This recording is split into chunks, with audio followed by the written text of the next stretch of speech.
Yes.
Kripotsava 2023. Respected dignitaries, fathers, brothers, sisters, and my dear friends, a pleasant evening to you all.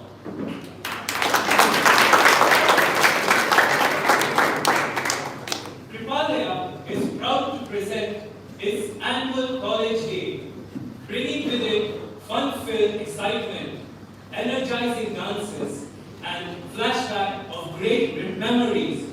Presenting to you, Kripotsava 2023.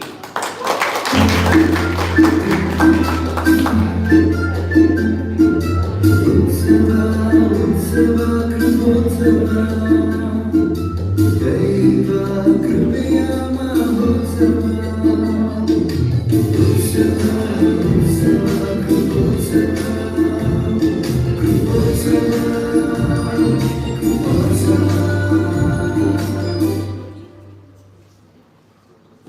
St. Francis of Assisi used to praise and thank God every day. He cherished the presence of God wherever he went. We too cherish and praise God for Kripalaya, the Institute of Philosophy, and we invoke the presence of His Spirit upon us and on this celebration.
We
names of the 12 apostles?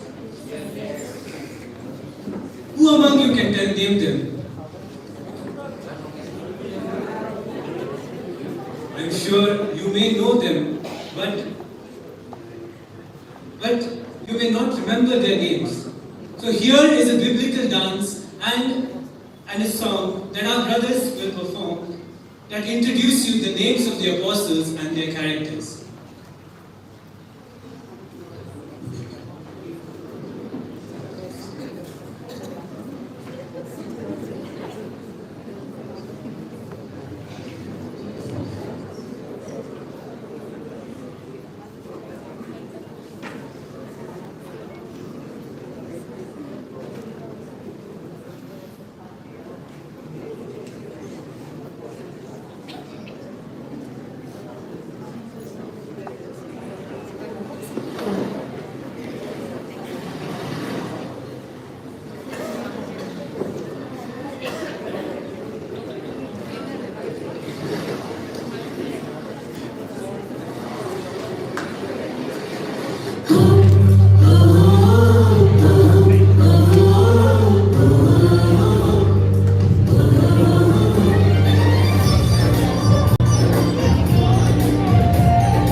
round applause.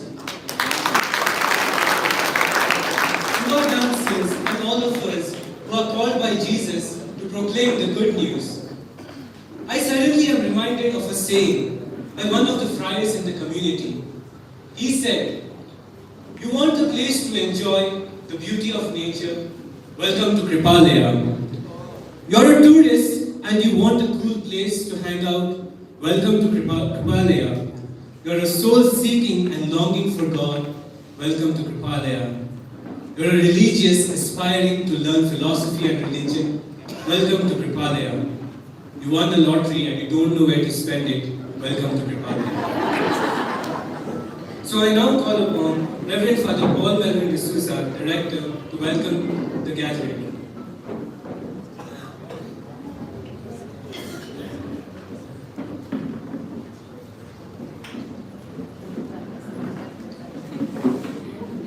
To you all, a very happy feast of Our Lady of Lourdes and a very good evening. A month ago, I shared one of my photos in our group, our community group, our staff and students called Power. And it was indeed a nice, beautiful photo with a smile on my face. And one of the students, one of the seminarians, one of the brothers, slowly, silently commented, "This photo was not clicked at Kripalaya." The point is, this rector appears very serious. This rector hardly smiles. But today, this evening, our brothers are joyful. Our younger brothers they're smiling. And you are here, I see you, all of you, smiling with charming face, and that smile is contagious. And I, with my smile on my face, with the staff here, Father Prashant Narona, the Dean of Studies and Vice Rector, Father Santa Lopez, the Treasurer and the Discreet, and we have two eminent professors who have taught or who have been teaching more than 40 years, Father Vincent Furtado and Father George Oliveira. Father Vincent Furtado was 4 times provincial. We have our senior most friar in the community, Father Pius Barreto, and a new member, Father Silvanos, sitting at the corner there, and along with the staff. I cordially extend to all of you a warm welcome.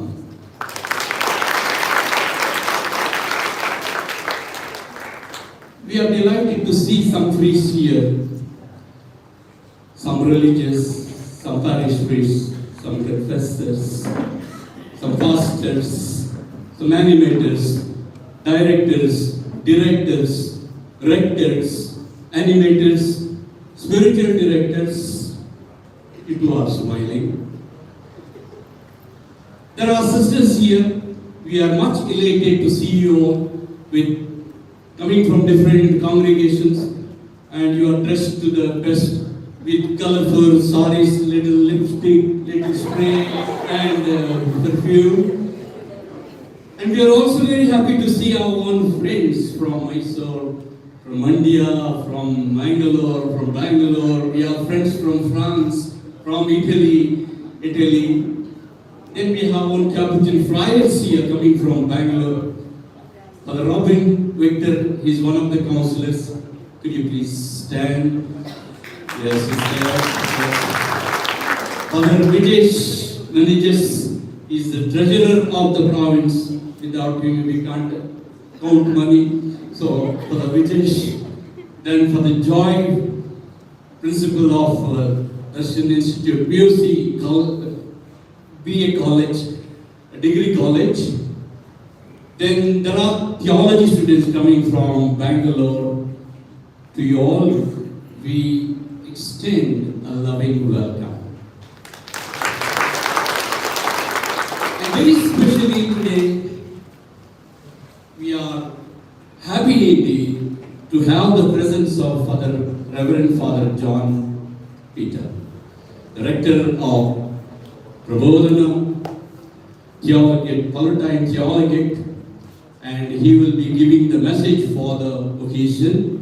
And I request Father Prashant Narona, the Vice Rector, to welcome him with a tiny power plant.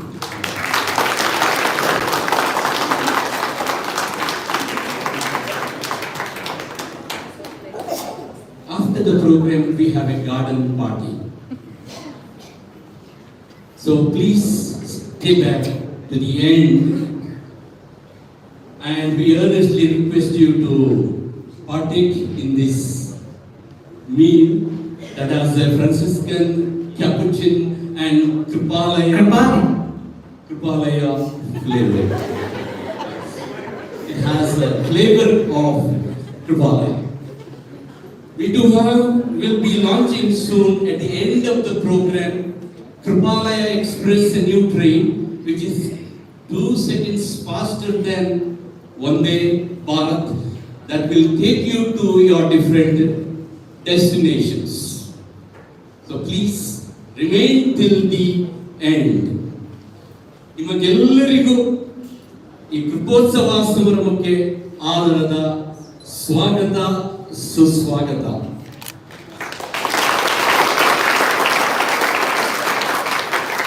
Now we turn to the pages of Kripalaya Diary 2023.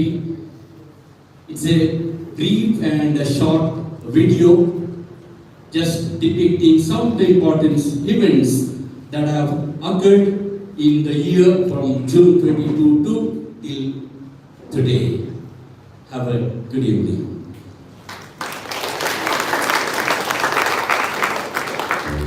The Institute of Philosophy and Religion, situated in the Bogani village of Mysore city, is owned and managed by the Holy Trinity Province, Karnataka, India. The institute is the formation center in ecclesiastical philosophy and trains the brothers of the Holy Trinity Capuchin Province of Karnataka and those of Kripotsava Province, Delhi.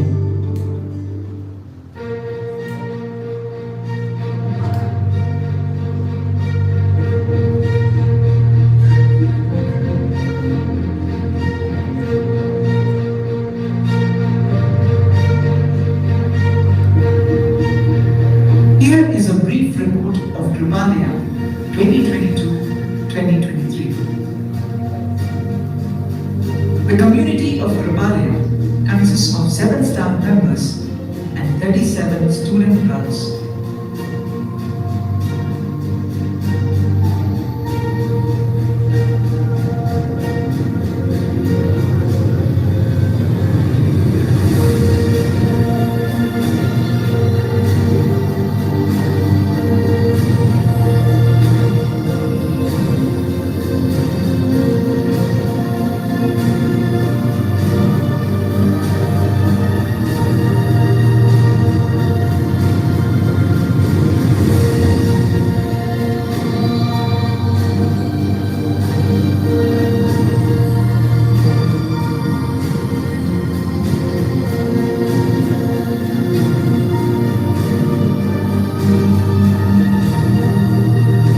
We owe our gratitude to our household staff.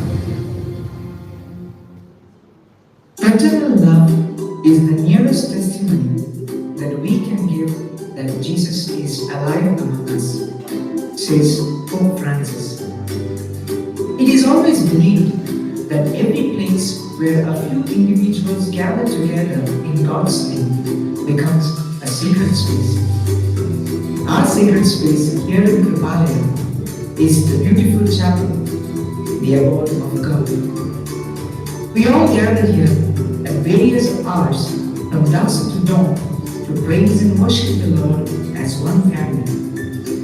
It is our most essential activity because the family that prays together stays together. We begin our day with prayer and then celebrate the Holy Eucharist as a community, receiving the Lord into our hearts and mustering the spiritual energy for the day. Morning duties are one of the essential characteristics of our formation. We engage ourselves in our daily chores. The entire academic year is distributed into 3 semesters. The study of philosophy trains the mind for better logical thinking, mental discipline, ability for analysis and synthesis, critical reflection on God, world, man, society, religion, culture, etc. In Kripalaya, the students gain knowledge through philosophical and religious education. Adorations are the most beautiful moments in the life of every Christian, and as a seminarian, one experiences the Lord even more closely. Meditation is an integral part of our spiritual life. In the seminary, we are taught to deepen our love for Mary, and we always implore her blessings and prayers in and through Rosary. Nature meditation is a Franciscan way of praying that we often have, where we become one with the ecology and the environment. It's not just for prayer and work that we come together. The food that we have together as one fraternal family gives witness to our brotherhood. Grace of working has an important place in our daily life. As Franciscans, we are full of animals and birds.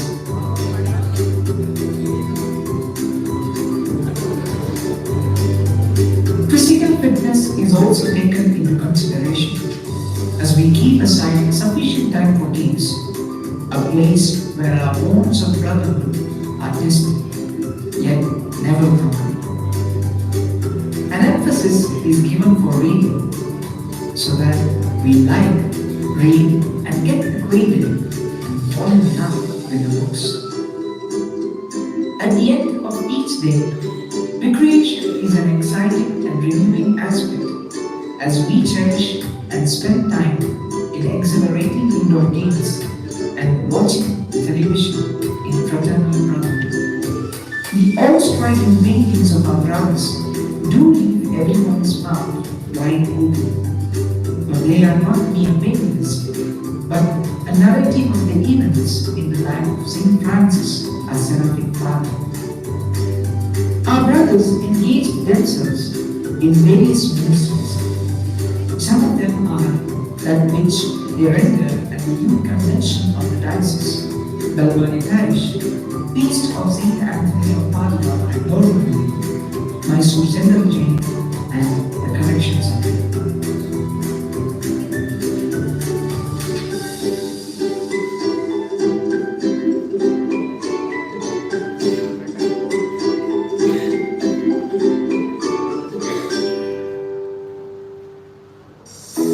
Here are some of the events that are recorded in the Kripalaya diary. The installation of our new community was held on 9th of June 2022. The official entry into the new academic year began with the Lectio Brevis on 18th of June. Visitation of Bishop Ignatius, the Bishop of Bareilly, truly brought joy to our fraternity.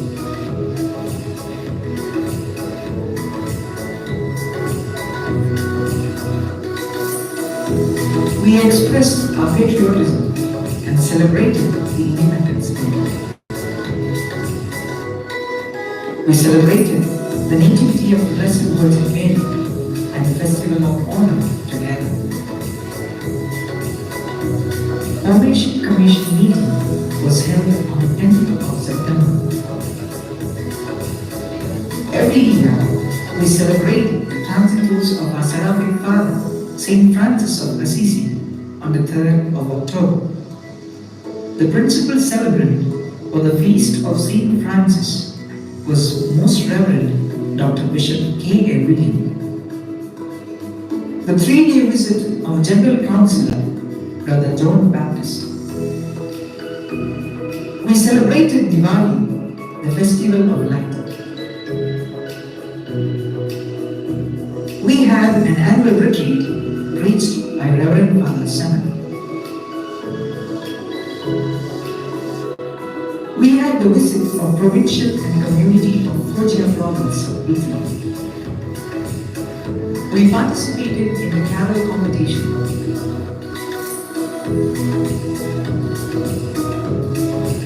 We celebrated Christmas.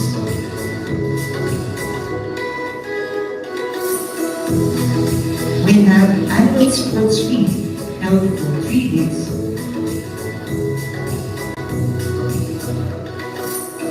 We had a seminar on canon law.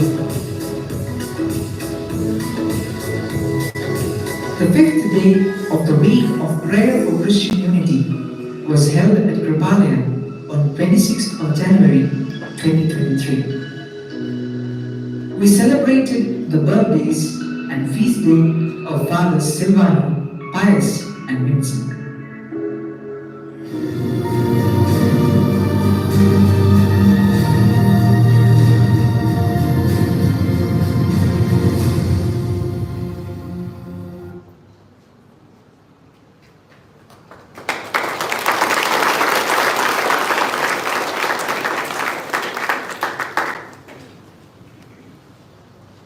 Thank you, Father, for unfolding sweet memories of Kripalaya. A pen is sharper than a sword, but words are sharper than double-edged sword.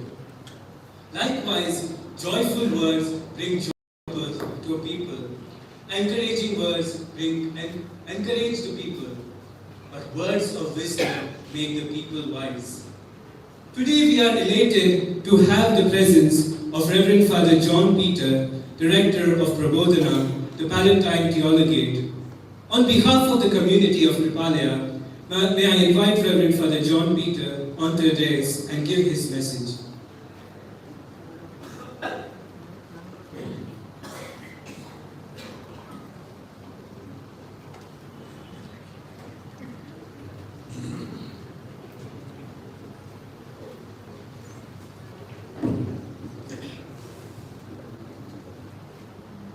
Good evening.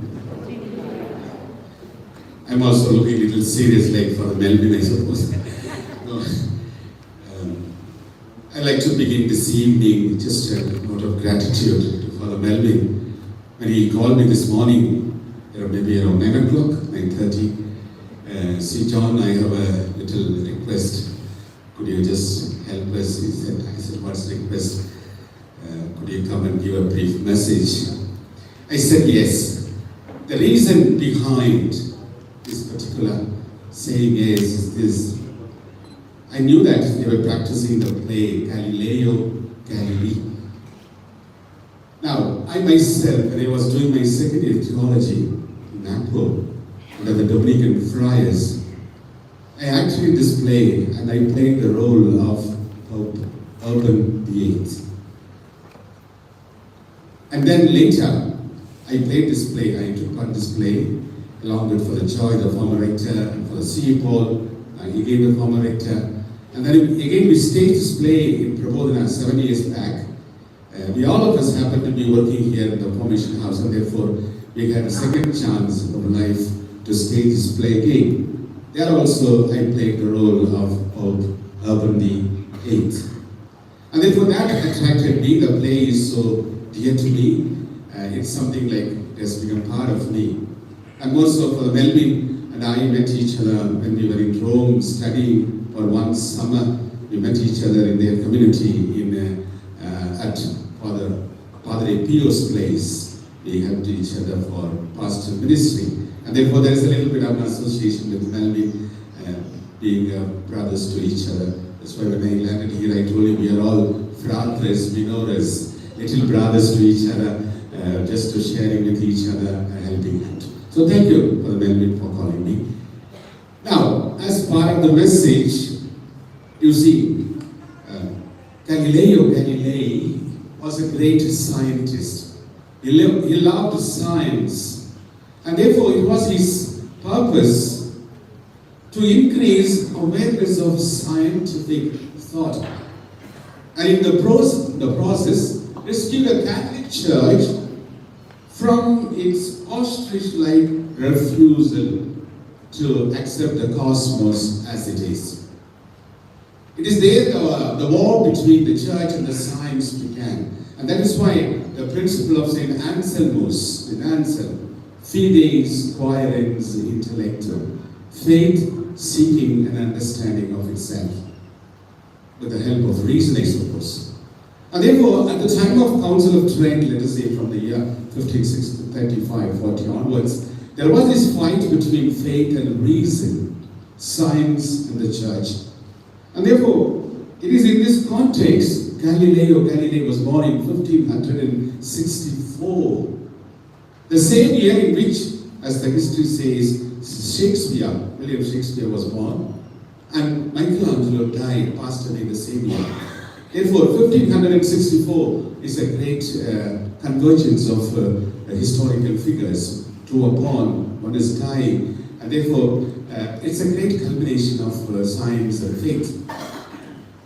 Now, during the period after his birth, he was employed as a mathematical teacher of mathematics in Pisa or in Florence, and there Galileo wanted to propagate the idea of Copernicus, which is said the earth rotating once a day on its own axis revolved around the sun. This was the Copernicus revolution.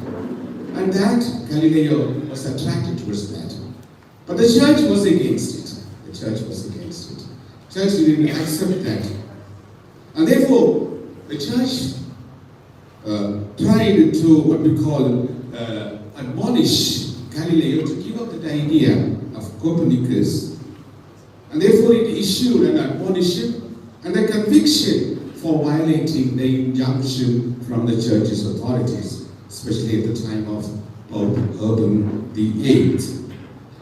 So these things really make us to wonder, what was church's real stance towards the, what we call, the science as it stands. And therefore, the war between Galileo and Pope Urban said, God is omnipotent. He is free to create the cosmos in any way that he wanted. But Galileo said, look, you have to take the cosmos as it is functioning, as it is built on the laws of nature. And therefore, I like to quote one small little one, and then I'll wind up. A little sentence in his dialogue. Galileo provides an answer to the Holy Father, Urban VIII. He says, and he made the Pope Urban VIII to feel a little foolish, because Galileo was right and the church was wrong. The church failed to accept its stance because it was going wrong. And it said, Galileo writes in his dialogue, the book, surely God would have caused birds to fly with their bones made of solid gold. Fly. Birds fly with their wings. Then Galileo is saying, God could have made them to fly with their bones. With their veins full of quicksilver, with their flesh heavier than lead, with their wings exceedingly small. He did not, and that ought to show something. It is only in order to shield your ignorance that you put the Lord at every turn to the refuge of a miracle. Therefore, he's saying, church is trying to put the Lord to test by invoking for a miracle where it cannot reach. And therefore, that is fair. Now, so my little exhortation would be to the students of philosophy, maintain the principle of faith, trying to understand itself with the help of reason and science. Science is something terrific. It can overpower you on everything because it's built on the logic 2 is equal to 4. What cannot be proved by reason cannot be accepted. That's definitely. Faith moves beyond this reason. Faith and reason are two wings on which the human mind always tries to fly itself. And therefore on this day, a great congratulations to all, each and every one of the philosophers studying philosophy here, trying to look hard with the help of human reason, with the help of science, and creating in them a sort of a scientific awareness, and to accept the world as it is. Because many things that you may not be able to arrive at a conclusion, an answer to all the queries that your mind could pose on this day. And therefore, brothers, even our own students from Prabodhana are also there. Some 25 of them are sitting over there, overhead on the balcony. So, and therefore, my simple exhortation would be to live the life of a philosopher, being a philosopher, and learning to ride on the wings of philosophy, just to build, because philosophy is the handmaid to theology. If it were not for philosophy, theology would stand void. It would stand, it's like stalls standing empty of candles. And therefore, on this day, while congratulating for the play of Galileo Galilei, surely I'm sure you have learned a lot through the practice of the play. Practicing a play is a tough job. The director, surely, I do not know who is the director, maybe for the melody. So, it's a tough job, but then you learn a lot. You go through the process of learning procedure. And therefore, on this day, while wishing them and congratulating this highly esteemed Institute of Philosophy, I wish them well. May God bless you and guide you. Thank you for the melody.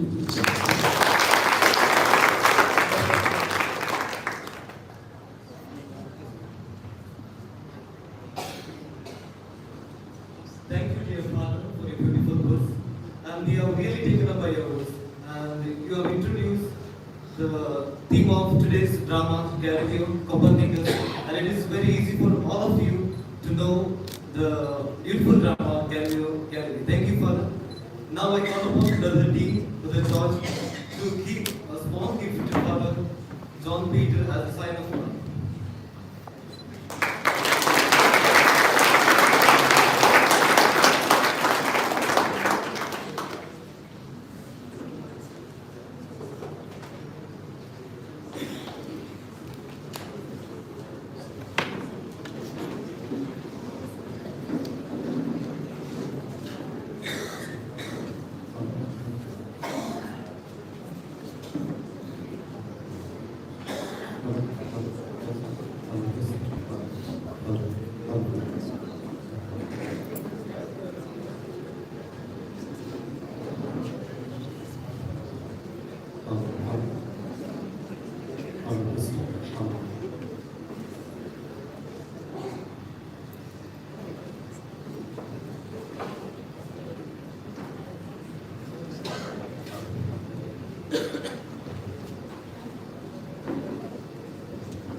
ನಾನು student student ಏನಾಯ್ತು ಏನಾಯ್ತು ನನ್ನ system hack ಆಗ್ಬಿಟ್ಟಿದೆ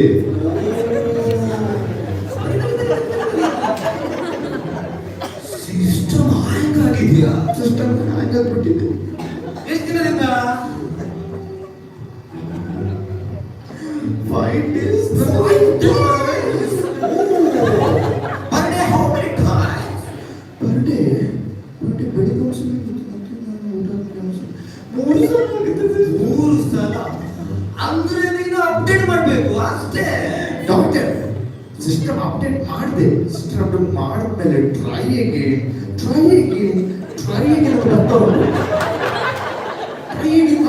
ಮಾಡಿದೆ ಕೂಡ system unsupported ಬರ್ತಾ ಉಂಟು unsupported mostly ನನ್ನ ಸಿಸ್ಟಮ್ ಒಳಗೆ ವೈರಸ್ ತುಂಬಿಕೊಂಡಿದೆ ಅನ್ಸುತ್ತೆ virus okay you mean stomach pain doctor ಯಾರು ಪಾಸ್ ಮಾಡಿದ್ರು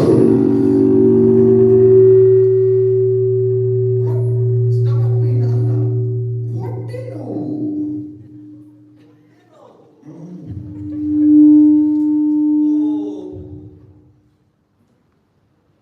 ಡೋಂಟ್ ವರಿ, ನಾನಿದ್ದೇನಲ್ಲ, ನಿಮ್ಮ ಪ್ರಾಬ್ಲಮ್ ಎಲ್ಲ ಸೆಟ್ ಮಾಡಿ. ಒಂದು ನಾವೊಂದು selfie Doctor, what are you doing? You check here. ನಾವು ಅಪ್ಡೇಟ್ ಆಗಿದ್ದೇವೆ. 21st century. ಬಸ್ ಸೆಲ್ಫಿ ಎಲ್ಲ ಪ್ರಾಬ್ಲಮ್ ಹೋಗುತ್ತೆ. Express come on. ಹೊಟ್ಟೆ ನೋವು ಇದೆಯಲ್ಲ, ಎಕ್ಸ್ಪ್ರೆಸ್.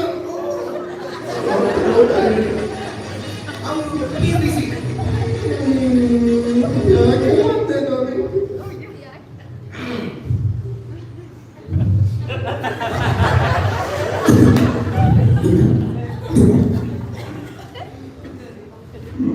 ನಿಮ್ಮ ಹಾರ್ಟಲ್ಲಿ ಸ್ವಲ್ಪ ಲಿವರ್ ಸ್ವಲ್ಪ ವರ್ಕ್ ಆಗ್ತಿಲ್ಲ. ನಿಮ್ಮ ಹಾರ್ಟಲ್ಲಿ ನೀರು ಜಾಸ್ತಿ. ಅದು ಮಾತ್ರ ಅಲ್ಲ, ನಿಮ್ಮ ಹಾರ್ಟಲ್ಲಿ ಒಂದು ಯಾವುದೊಂದು ಎರಡು ಓಡ್ತಾ ಇದೆ. ಇವರಲ್ಲಿ ಚೆಕ್ ಮಾಡಿ. ನಿಮಗೆ ಮೋಸ್ಟ್ಲಿ ಕೋವಿಡ್ ಟೈಮಲ್ಲಿ ಪಾಸ್ ಆಗಿದ್ದೀರಾ ಅನ್ಸುತ್ತೆ. ನೋಡಿ ನೋಡಿ ನೋಡಿ ತೋರಿಸ್ತೇನೆ, ಇಲ್ಲಿ ಬನ್ನಿ. ನೋಡಿ ನೋಡಿ ನೋಡಿ ಎಷ್ಟು ದೊಡ್ಡ ಎರಡು ಹಿಂಗೆ ಹೋಗಿದೆ. ಯು ಡೋಂಟ್ ವರಿ, ನಿನ್ನ ಪ್ರಾಬ್ಲಮ್ ಎಲ್ಲ ಹೋಗ್ಬಿಡುತ್ತೆ. ಊಟ ನೀನು ಮನೆಗೆ ಹೋಗು, ನಿನ್ನ ಪ್ರಾಬ್ಲಮ್ ಎಲ್ಲ 24 ಗಂಟೆಗೆ ಹೋಗ್ಬಿಡುತ್ತೆ. ಅದು ಹೇಗೆ ಡಾಕ್ಟರ್ ಚೆಕ್ ಮಾಡೋದು ಹಂಗೆ ಹೇಳ್ತೀರಾ? ಅದು ಹೇಗೆ ಅಂದ್ರೆ, ನಿನ್ನ ಪ್ರಾಬ್ಲಮ್ ಅನ್ನು ನನ್ನ ವಾಟ್ಸ್ಆಪ್ ಸ್ಟೇಟಸ್ ಅಲ್ಲಿ ಹಾಕಿದ್ದೀನಿ, 24 ಗಂಟೆಗೆ ಹೋಗ್ಬಿಡುತ್ತೆ.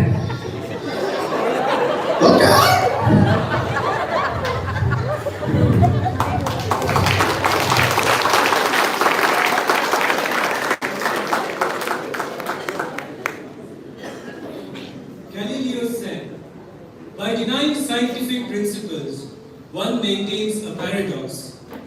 As a philosopher, astronomer, and mathematician, he made fundamental contribution to the sciences of motion and astronomy. He also made revolutionary telescopic discoveries. His discoveries were considered by the church as heresies and was sentenced to formal imprisonment at the pleasure of the Inquisition. Yet Galileo remained faithful to the church.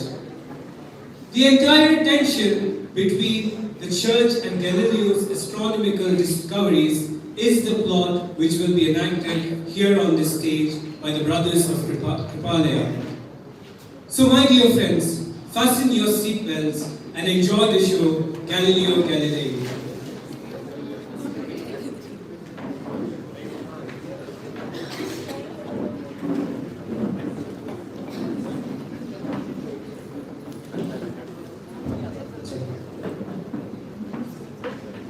Galileo Galilei, an Italian natural philosopher, astronomer, and mathematician who fundamentally contributed to the field of science, especially astronomy.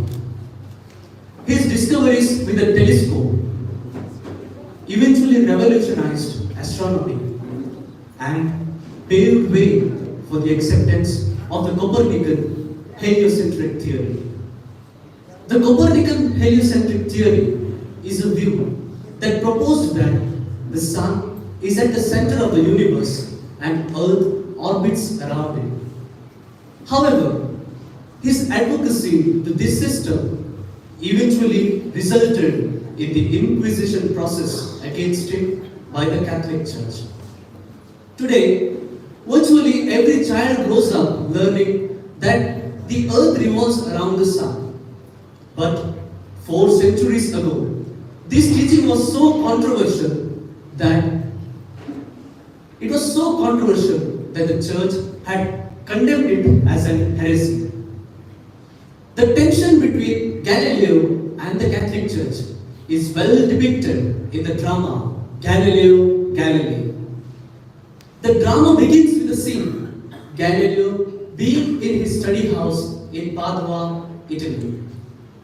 Mrs. Sarti, Galileo's housekeeper, and her son, Andrea Sarti, are in the house. Andrea comes with an astronomical instrument, the contemporary understanding of the cosmos. Galileo sets out to prove the sun is still and the earth is on the moon.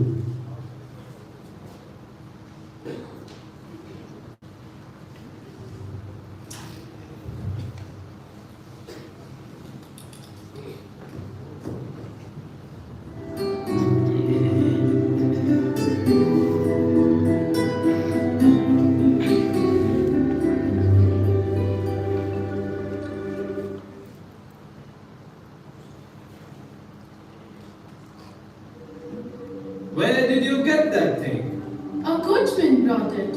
Who sent it? It said coat of Naples. I don't want their stupid presents. Illuminated manuscripts, a statue of Hercules the size of an elephant. They never sent money. But isn't this an astronomical instrument, Mr. Galileo? Ooh, it's an antique too. An expensive toy. What's it for? It's a map of the sky, according to the wise men of ancient Greece. We try and sell it to the university. They still teach there. How's it work, sir? Oh, it's complicated. I think I could understand it. Maybe. Let's begin at the beginning. Description. There are lots of metal rings. How many? 8. Correct. And There are words painted on them. what words? The names of the stars. Such as? Well, here's a band with the sun on it, and on the inside band is the moon. Those metal bands represent 8 crystal spheres, like huge glass globes, one inside the other. The stars are supposed to be tacked onto them. Spin the band with the sun on it. You see the fixed ball right in the middle? Yes, That's the earth. For 2000 years, man has chosen to believe that the sun and all the host of stars revolve about him. The Pope, the cardinals, the princes, the scholars, the merchants and the fishwives have all pictured themselves squatting in the middle of an affair like that. locked up inside? It's like a cage. So you felt that too. But we are pulling out of that old contraption now. How? This is the millennium of doubt. Everything is calling down today. Everybody at last wants to know why is this, how's that, that's what the books say, but let's see for ourselves. I predict that in our time, astronomy will become the talk of the marketplace, and that the sons of fishwives will go to school. And with any luck, they learn that the earth rolls round the sun.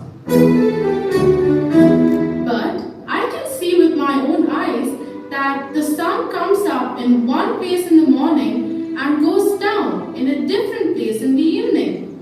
It doesn't stand still. I can see it. You see nothing. All you do is gawk. Gawking is not seeing. Now, there's the sun.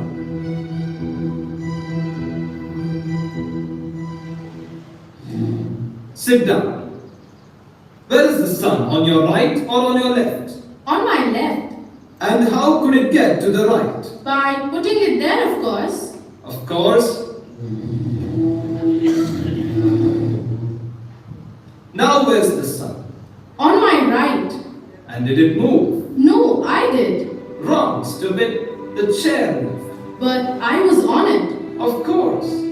The chair is the earth and you are sitting on it. What are you doing with my son, Mr. Galileo? We seem to be on the threshold of a new era, Miss Sati. How many times have I told you not to wheedle free lessons out of Mr. Galileo? He can't afford it. Andrea, we shouldn't talk about our ideas outside. Why not? Certain authorities won't like it. Why not if it's the truth? The universe of the new astronomers is still not much more than a framework of guesses. So, I want to be an astronomer. A young student by name Ludovico has come. this house is like a marketplace. Good morning, sir. My name is Ludovico Marsili. You came by way of Holland, and your family owns property in the Campania. Private lessons, 10 scudi a month. That's all right, of course, sir. What's your subject? Horses. Oh, in that case, 15 scudi a month. You will have to be patient with me, sir. Science makes no sense to me. Take that tube affair I saw in Amsterdam. It had a green leather casing and 2 pieces of glass, one at each end. One bulged and the other was like that. As far as I can see, one reduces, the other enlarges. Any normal person would expect them to cancel each other out. But they didn't. Things look 5 times as large as life. What sort of things did they enlarge? Church steeples, pigeons, boats, anything at a distance. Did you look through it yourself? Yes, sir. The tube had 2 lenses. Was it like this? Yes. Why do you bother your head with science? Why don't you just breed horses? My mother says science is necessary nowadays for conversation. Why not try Latin or theology? The treasurer of the university is here to see you. Mr. Priuli, I'll see you on Tuesday afternoon. Thank you, sir. Good morning, Mr. Galileo. Good morning, Priuli. Now, Mr. Galileo, I have come to return your petition for an increase in salary. Unfortunately, I am unable to recommend your request. My dear sir, how can I be expected to make ends meet on 500 scudi? What about your private students? If all I spent my time teaching, when am I to learn? My particular science is on the threshold of important discoveries. Here are my findings on the loss of falling bodies. That should be worth 200 scudi more. Any paper of yours is of infinite worth, Mr. Galileo. I was limiting it to 200.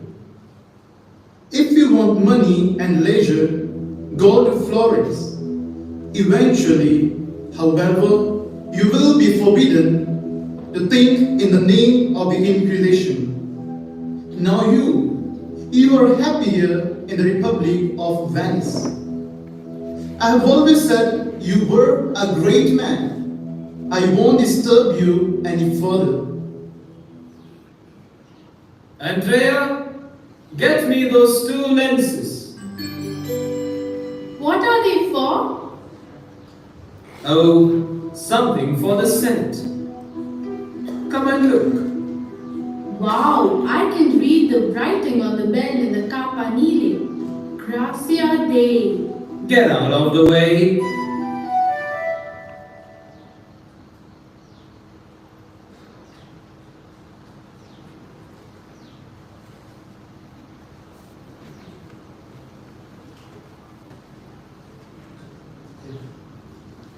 Ludovico Marcelli gives some clue to Galileo about the lenses and its utility.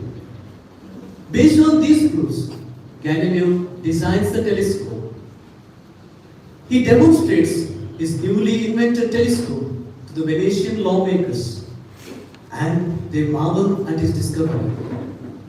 Priuli, the chancellor and the treasurer of Padua University, the lawmakers, Venetian Senate members, Galileo, his daughter Virginia, her friend Ludovico, Andrea Sarti and his mother Mrs. Sarti, Galileo's assistant and friend Sagredo are in the action in this scene.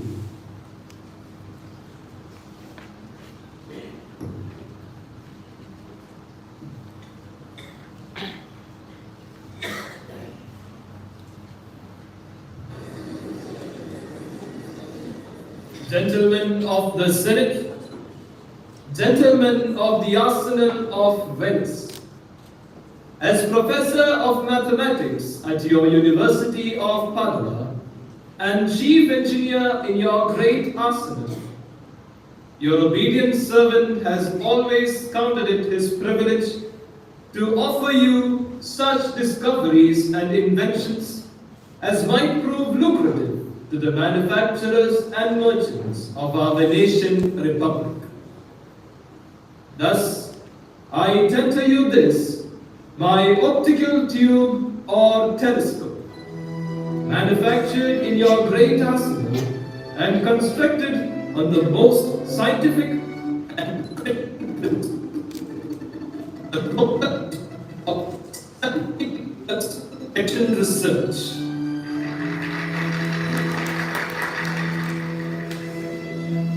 Gentlemen, our republic can congratulate itself, not only because this new acquisition will be another feather in the cap of Venice, not only because our own Mr. Galileo has so generously handed over this fresh product of his teeming brain entirely to you, so that you can manufacture as many of these highly saleable articles as you please. But gentlemen, has it also occurred to you that with the help of this remarkable new instrument, the enemy fleet will be visible to us a full 2 hours before we are visible to them? And now, gentlemen, Mr. Galileo entreats you to accept the instrument from the hands of his charming daughter, Virginia.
I could see the fortifications of Santa Rosita.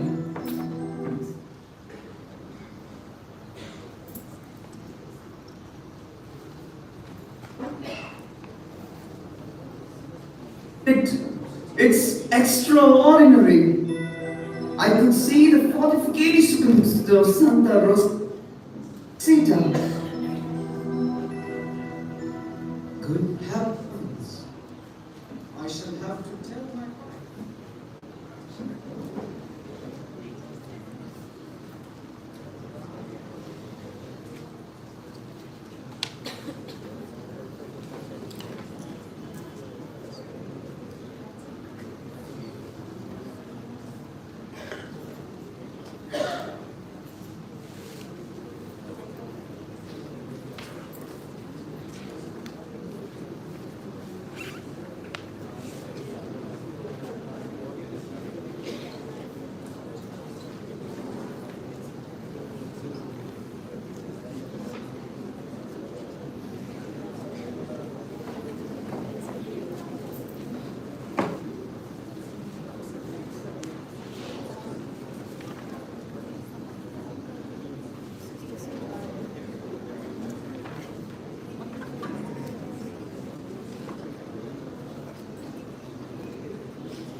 God generously handed over this fresh product of His teeming brain entirely to you, so that you can manufacture as many of these highly saleable articles as you please.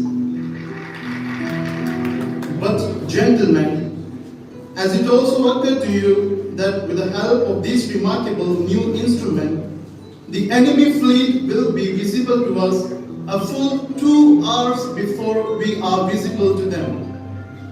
And now, gentlemen, Mr. Galileo entreats you to accept the instrument from the hands of his charming daughter, Virginia.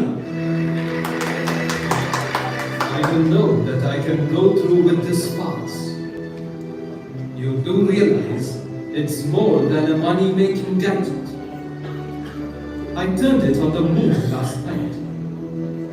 Astronomy has been held back for 3 generations for lack of a thing like this. Mr. Galileo, it's extraordinary. I could see the fortifications of Santa Rosita.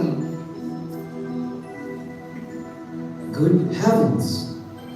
I shall have to tell my wife to stop bathing on the roof. A thing like this is worth 10 scudi apiece. Just marvelous. I think I'm beginning to understand something about science. Congratulations, Mr. Galileo. Your extra 500 scudi a year are secure. Of course, the 500 scudi. Isn't it a pity? A great republic always has to find a pretext to reward its great men.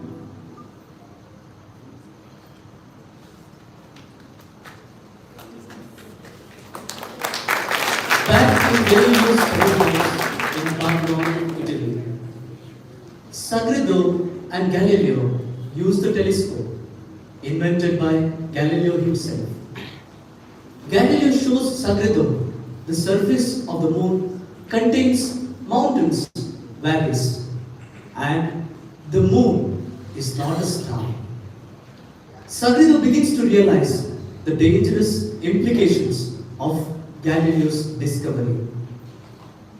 Galileo claims that he is concerned with astronomy, mathematics, and science, and not the theology.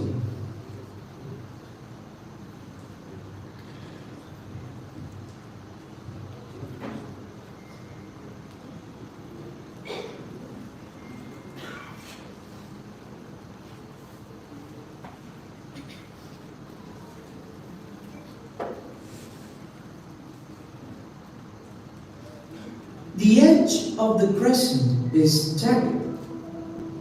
All along the dark path, near the shining crescent, bright particles of light keep appearing, one after the other, and growing larger, and finally merge with the bright crescent.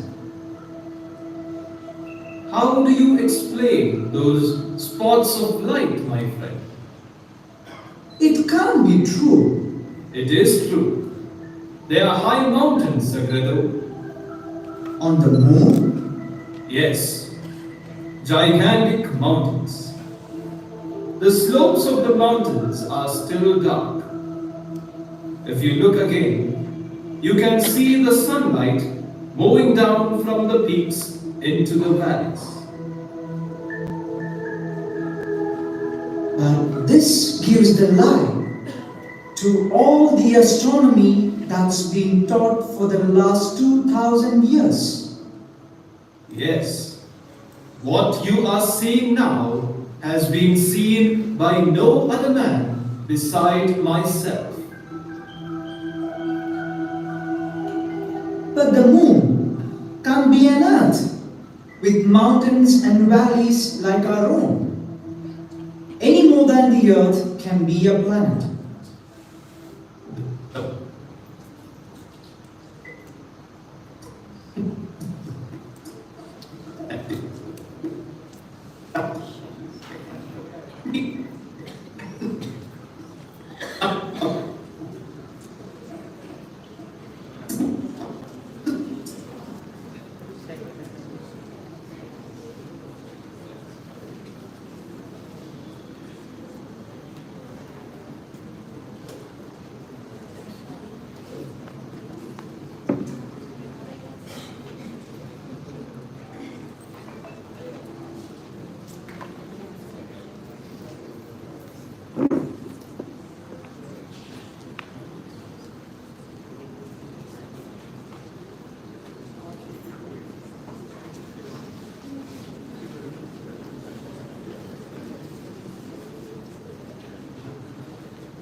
I noticed something through the telescope.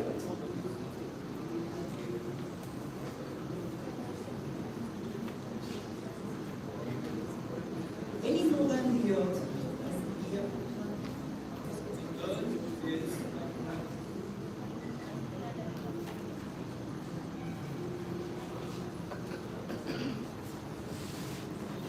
Another heavenly body, one among thousands. As the moon appears to us, so we appear to the moon. From the moon, the earth looks sometimes like a crescent, sometimes like a half globe, sometimes a full globe, and sometimes it's not visible at all. Galileo, this is frightening. I have discovered something else, something even more astonishing. What about the theory of Copernicus, that the earth rotates around the sun? I noticed something through the telescope on Tuesday, which might prove a step towards even that. There are 4 lesser stars near Jupiter. I happened to see them on Monday, but didn't take any particular note of their position. On Tuesday, I looked again. I could have sworn they had moved. I've recorded their positions. Now, they have changed again. Tell me what you see. I see 3. Where is the 4th? Here are the charts. Let's get down to work. The 4th must have moved around behind Jupiter where we can't see it. That means there's a small star revolving around a big star. I'm trembling because I'm afraid it is true. Why? What do you think is going to happen to you when you say that there's another sun with other Earths revolving around it? That this Earth is a planet and not the center of the universe, and that there's nothing but stars. No difference between earth and heaven. No heaven at all. Where's God then? What do you mean? God. Where is God? Not out there, any more than he'd be down here if somebody out there came down to look for him. Where is he then? I'm a mathematician, not a theologian. You are a human being. Where is God in your system of the universe? Inside us, or nowhere. 10 years ago, a man was burned at the stake for saying that. Giordano Bruno spoke too soon. He'd never have been burned if he could have backed up what he said with proof. Do you really believe that proof makes any difference? All the difference in the world.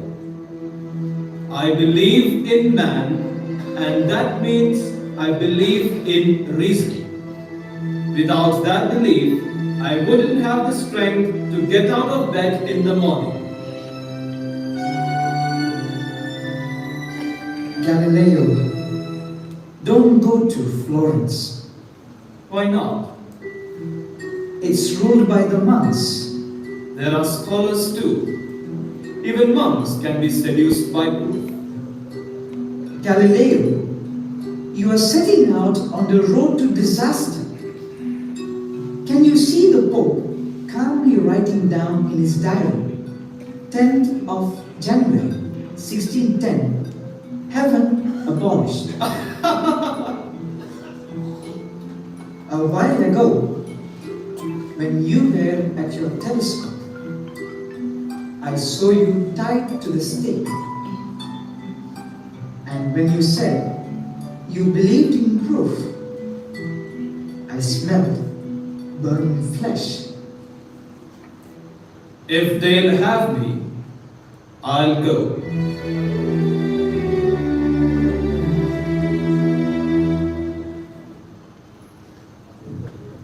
In 1611, Galileo attends a meeting in Collegium Romanum, a Roman Catholic university in Rome. There he encounters various religious figures who are critical of his theories. Christopher Clavius is the chief astronomer at the Papal College in Rome during the time of Galileo's first telescope discoveries.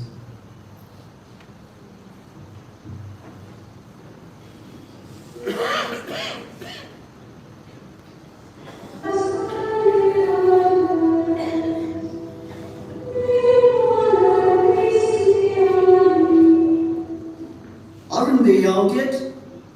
Can't they reach a decision on this paltry matter? Christopher Clavius ought to know his astronomy after all these years. I hear this Mr. Galileo transfers mankind from the center of the universe to somewhere in the outskirts. This Mr. Galileo is therefore an enemy to mankind and must be dealt with as such. The gentleman is over there. So you are the man. Yea, and our eyes are not what they were, but I can see you bear a striking resemblance to the man we burned. What is his name?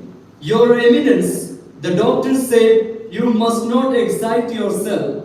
So you have degraded the earth in spite of the fact that you live by it and receive everything from her. I tread the earth, and the earth is firm beneath my feet. It stands still and is the center of the universe. And I am in the center, and the eye of the Creator is upon me. Man, the supreme work of God, a central figure in his own image, created him immortal and Your Eminence, you have overtaxed yourself. Your Eminences, Father Clavius. He is right. Who is this man? His Eminence, the Cardinal Inquisitor.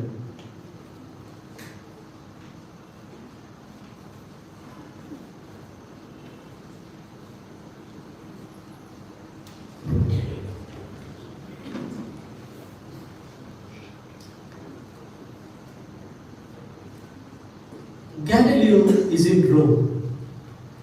He is attending a party in the house of Cardinal Bellarmine.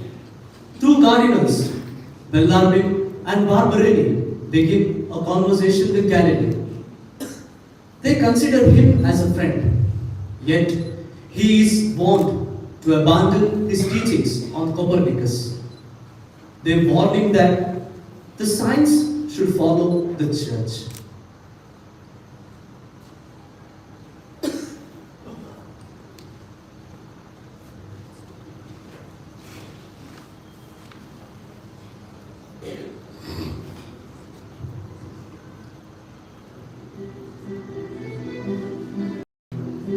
Rome. Big party. 250 guests, Mr. Galileo. The carnival after the years of the plague.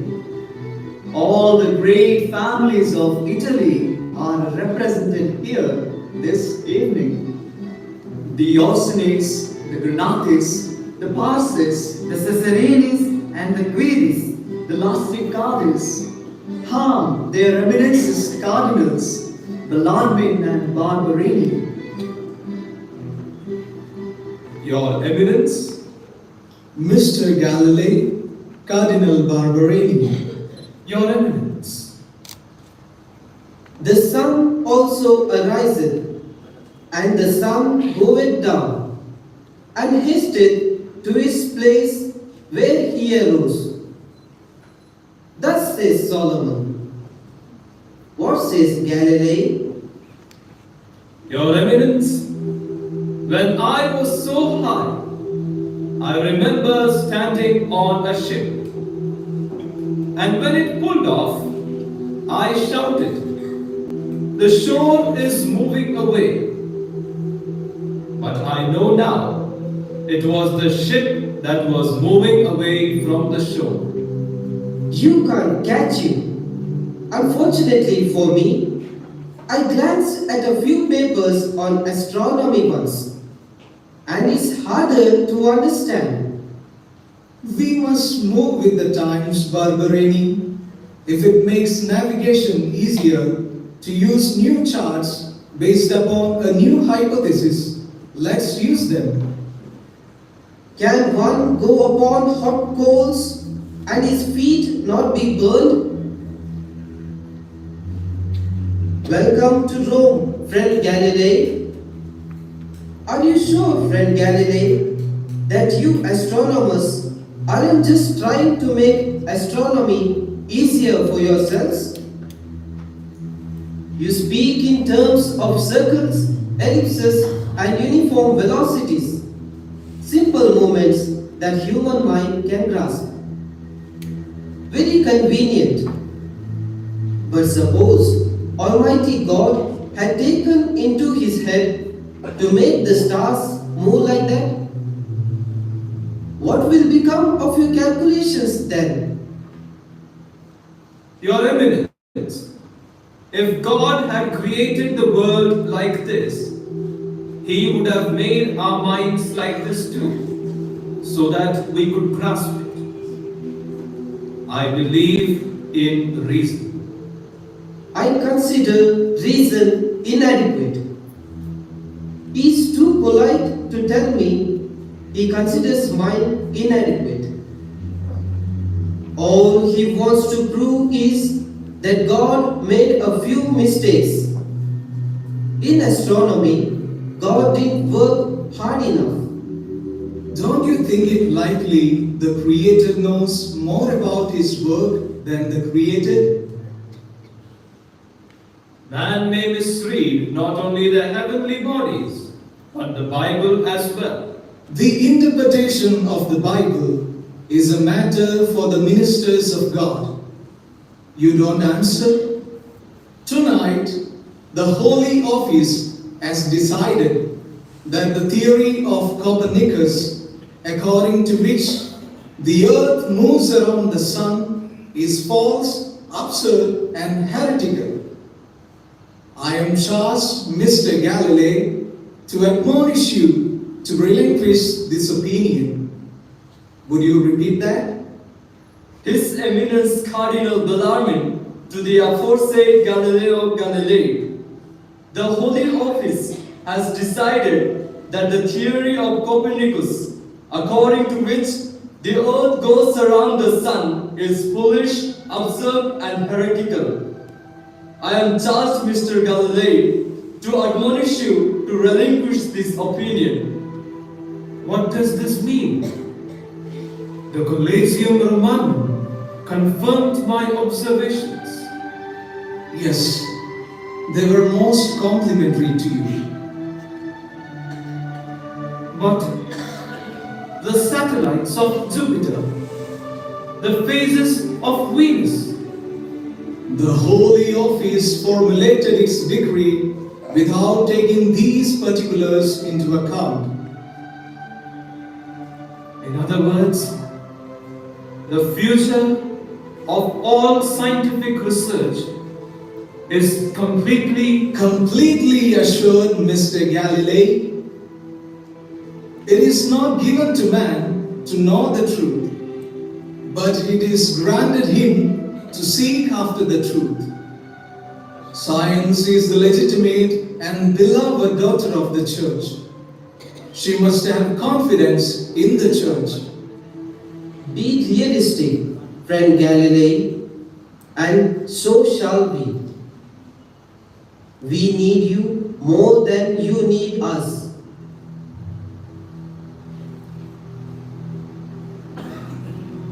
Remember the admonition. You are warned.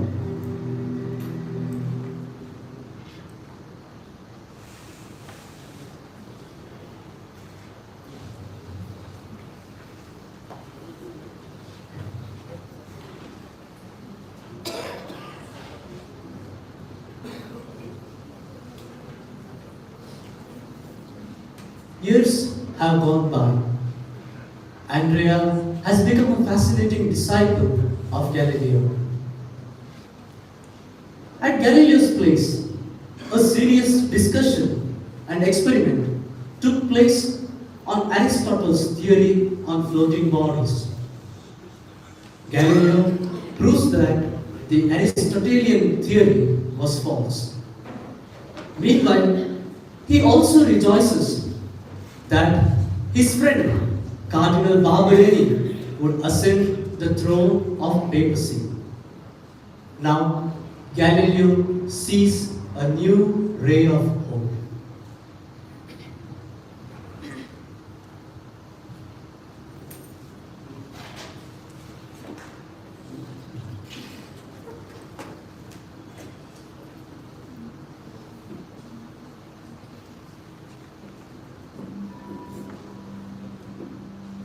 Oh, Thursday, floating bodies again. So ice, bowl of water, skates, iron needle, Aristotle. Father, Mr. Gaffoni just bought this book and he said that might interest you. He did not want to disturb you. He felt that every minute taken from the great man is a minute stolen from Italy. What's that about? I don't know. Do you know who It's on the sunspots, a new one. Listen to the dedication to the greatest living authority on physics, Galileo Galilei. I read Fabricius' paper the other day. He thinks the spots are clusters of planets between us and the sun.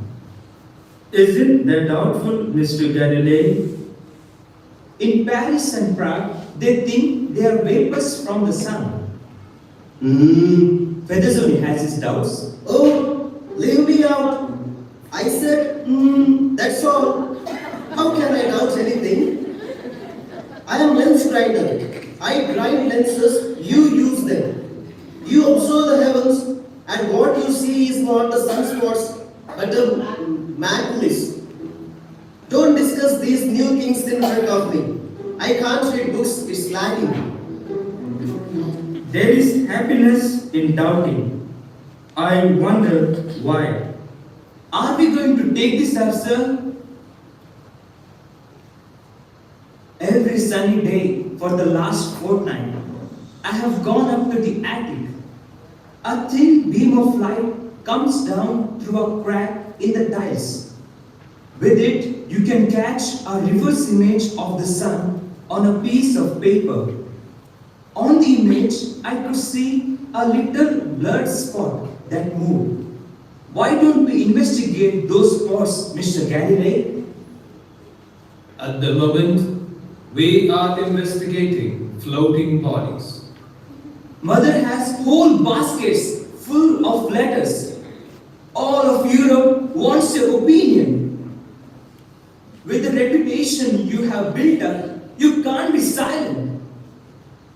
Rome has allowed me to build up a reputation because I've been silent. Well, I don't see how you can afford to be silent any longer. I can't afford to be roasted on a wood fire like a ham. Oh, you think the sunspots may have something to do with that again? All right, we'll stick to filling a bowl with bits of ice that can't hurt you. Exactly. Our proposition? All things that are lighter than water float. All things that are heavier sink. What does Aristotle say? Discus latus platis. Translate Fulgencio. A broad, flat disc of ice floats in water, whereas an iron needle sinks. Why then, according to Aristotle, doesn't ice sink? Because being broad and flat, it cannot divide the water. Very well.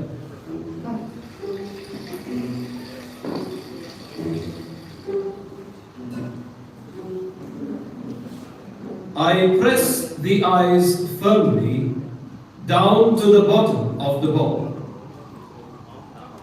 Now I remove the pressure of my hand. What happened? It rises to the surface. Correct. In rising, it seems to be able to divide the water, Fulgencio. But then, why does it float at all? Ice is heavier than water because it is compressed water. What if it were expanded water? It must be lighter than water, or it wouldn't float. Just as an iron needle can't float. All things that are lighter than water float, all things that are heavier sink. Andrea, you must learn to think carefully. Give me that iron needle. A sheet of paper. Is iron heavier than water? Yes.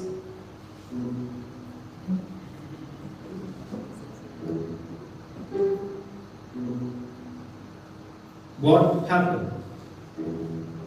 It floats. Holy Aristotle, they never checked upon him.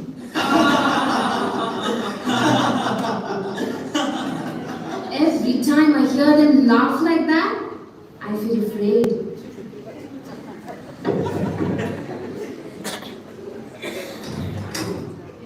Well, Ludovico. Oh, why did you let us know you were coming? Who is that? Ludovico. Good day, sir. Let's celebrate. Sati, bring us a jug of that old Sicilian wine. How about the horses? The horses are fine, sir. Fine. Let's sit down. Sit down, Ludovico. I hear as many as 1,000 students come to hear you lecture at a university, sir. What are you working on these days? Routine stuff. Did you come through Rome? Yes. Christopher Clavius had all wrong by the ears. He said he was afraid this earth round the sun business might crop up again because of these spots.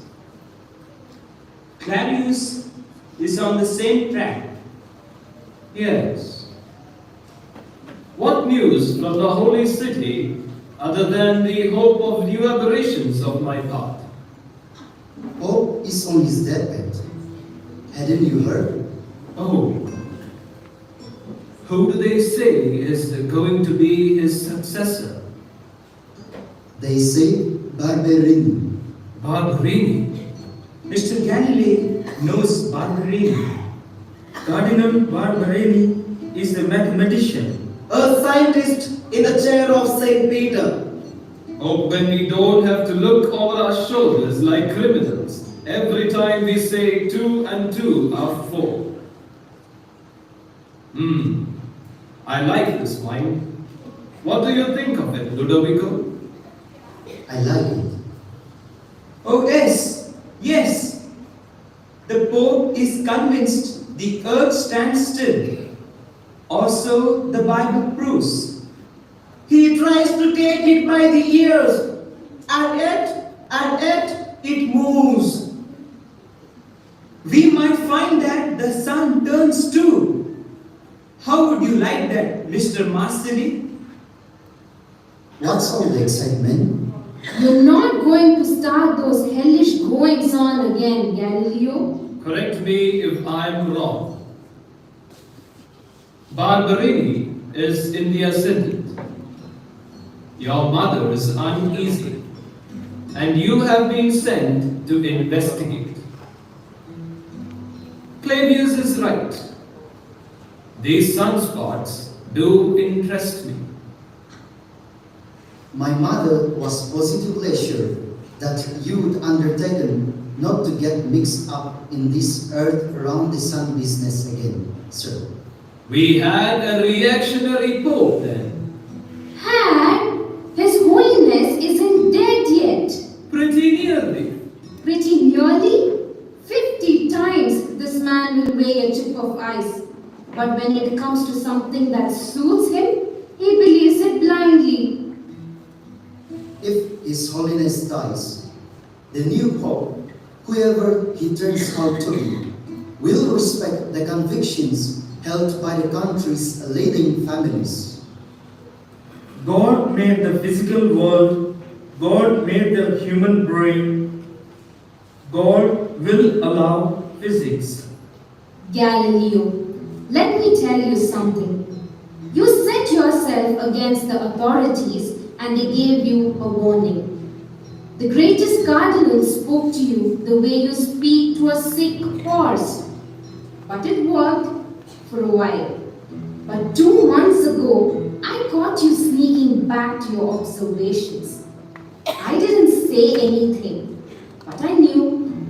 And I lit a candle to Saint Joseph. It's more than I can bear. When we are alone, you share some sense. You say you've got to behave because it's dangerous not to. But 2 days of these experiments and you're as bad as ever. If I lose my eternal salvation because I stand by a heretic, that's my business. But you have no right to trample your daughter's happiness with your big feet. Mr. Galileo, you have a wonderful brain. It's a pity. He's threatening you. Yes. I might unsettle his peasants, and his housekeeper, and his agent. It's all right. None of them speak Latin. I might write in the vernacular for the many, instead of in Latin for the few. What we need for our new ideas is people who work with their hands. Who else wants to know the causes of everything? People who never see bread except on their tables don't want to know how it's baked. The busters would rather thank God than the baker. You have made your decision. You'll always be a slave to your passions. Excuse me to Virginia. Good day. And our regards to the Mercedes who ordered the earth to stand still so that their castles won't fall off. And the Guidos and the Orsinis and the Rosalis and the Cesarinis and the Gianotis who will only kiss the Pope's foot as long as he tramples on the people with it. The new Pope will be an enlightened man.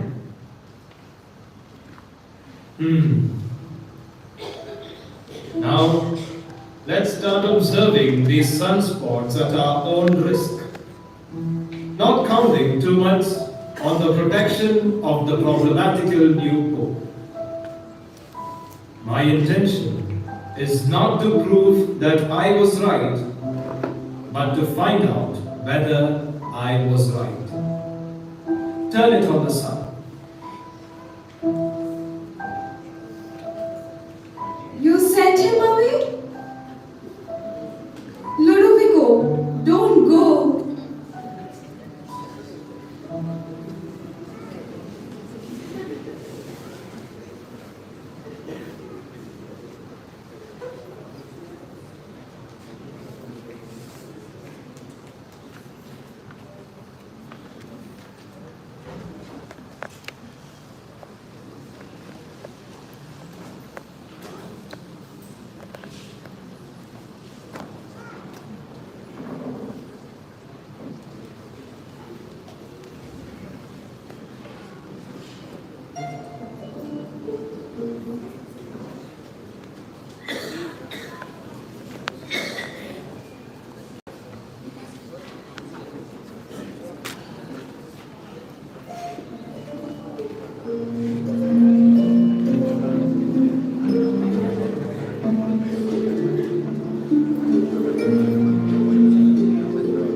The graduate's been keeping us waiting a long time. Yes. Will you say your book is heretical? You hang around church too much. Getting up at dawn and scurrying to mass is ruining your complexion. You pray for me, don't you? I've been worried. Here's Mr. One. Don't forget to thank him for the quail he sent us. How were the quail, Mr. Galileo? Excellent. Again, many thanks. They were talking about you upstairs. They're saying you are responsible for the new crop of pamphlets against the Bible. I know nothing about pamphlets. Homer and the Bible are my favorite read. It doesn't bother me.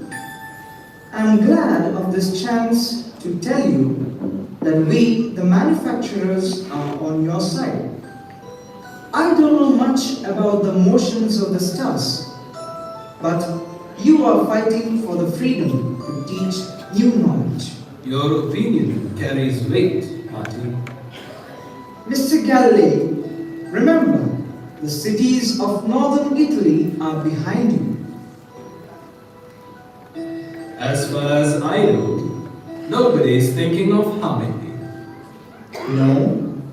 No. In my opinion, you'd be better off in Venice. You could put up a fight from there. I have a coach and horses. I don't see myself as a refugee.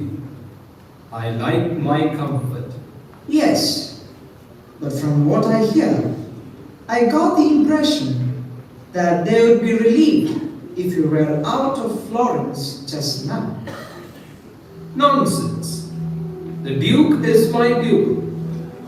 Not to mention the fact that if anybody tries anything in Rome, the Pope himself will tell him where to get off. You don't seem to know your friends from your enemies, Mr. Galileo. I know who's in power. Well, good luck to you. The Lord Chamberlain.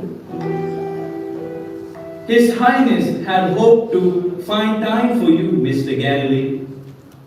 Unfortunately, he has to leave immediately to judge the parade at the Riding Academy. On what business did you wish to see His Highness? I wanted to present my book. How are your eyes today? Your eyes are a matter of great concern to His Highness. Could it be that you have been looking too long and too often through your marvelous tube? Father, I'm afraid. Don't show your feelings. We are not going home. We are going to the glass cutters. I've arranged with him to have a cart ready to take us away at any time. Mr. Galileo, Mr. Galileo, His Highness had just charged me to inform you that the Florentine court can no longer oppose the request of the Holy Inquisition to interrogate you in Rome. The carriage of the Holy Inquisition is waiting.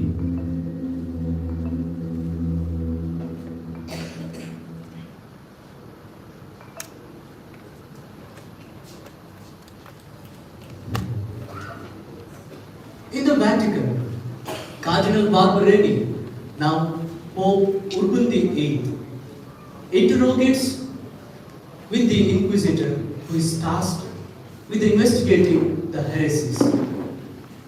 They discuss the potential interrogation of Galileo.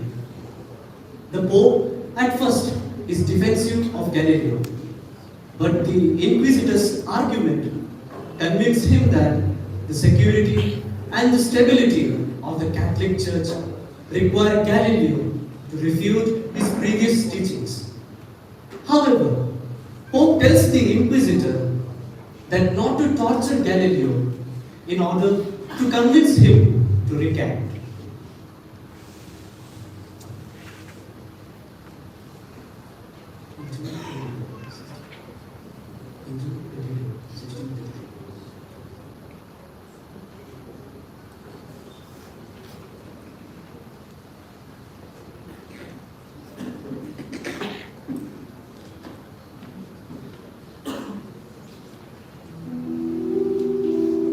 Doctors of all the faculties, representatives of all the religious orders of the entire clergy, who have come believing with childlike faith in the word of God, as set forth in the scriptures, who have come to hear your holiness confirm their faith. And your holiness is really going to tell them that the Bible can no longer be regarded as the alphabet truth. I will not set myself up against the multiplication table. No. It is what these people say, that it is only the multiplication table. Their cry is figures compel us. But where do the figures come from? Plainly, they come from doubt. These people doubt everything. Can society stand on doubt instead of on faith? These worms of mathematicians turn their tubes upon the sky and announce that your holiness has not the best advice about the heavens either. This man is the greatest physicist of our time. He is the life of Italy, not just some crank. And this evil man knows what he is doing. And he writes his books not in Latin, but in the language of iron founders and fish buyers. Well, it's certainly not in the best of taste. I'll mention it to him. The seaports of northern Italy keep insisting they must have Galileo's star charts. Well, we shall have to give him. There are material interests involved. But the star charts are based on his heretical teachings. We cannot damn the teachings and still use the star charts. No, you cannot do otherwise. All those shuffling feet make me nervous. This man has friends. What about France? What about the Viennese court? They will call the church a cesspool of defunct ideas. Keep your hands off him. Well, actually, we shouldn't have to go very far. He's a man of the flesh. Oh, he would cave in very quickly. Well, he likes eating, drinking, and thinking more than any man I ever knew. He gets pleasure out of everything. Even his thinking is central. He indulges in thinking bouts. He could never say no to an old wine or a new idea. I don't want any condemnation of physical facts. I don't want to hear any battle cries of church, church, church, reason, reason, reason. I gave him leave to write his book on condition it ended by saying the last word is not with science but with faith. He has complied. But how? His book shows a simpleton propounding the opinions of Aristotle. And who makes the concluding remark, Your Holiness? We tell him to renounce his teachings, ask him to recant, and make sure that you don't torture him.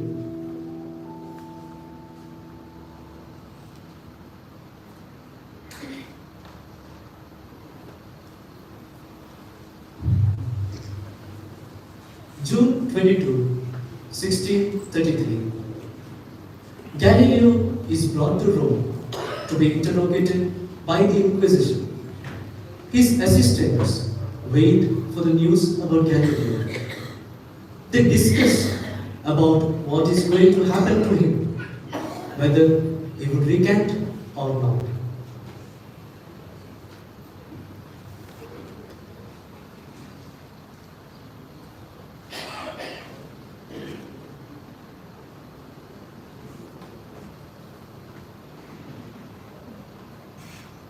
Ave Maria, gracia plena, Dominus tecum. Ave Maria, gracia plena, Dominus tecum. Ave Maria, gracia plena, Dominus tecum. 23 days, and the Pope hasn't even granted him an audience. No more scientific discussions. The discoursing, the sum of his findings will never be finished. They'll kill him. Do you really think so? He'll never recant. Mr. Galileo is expected to recant at 5 o'clock.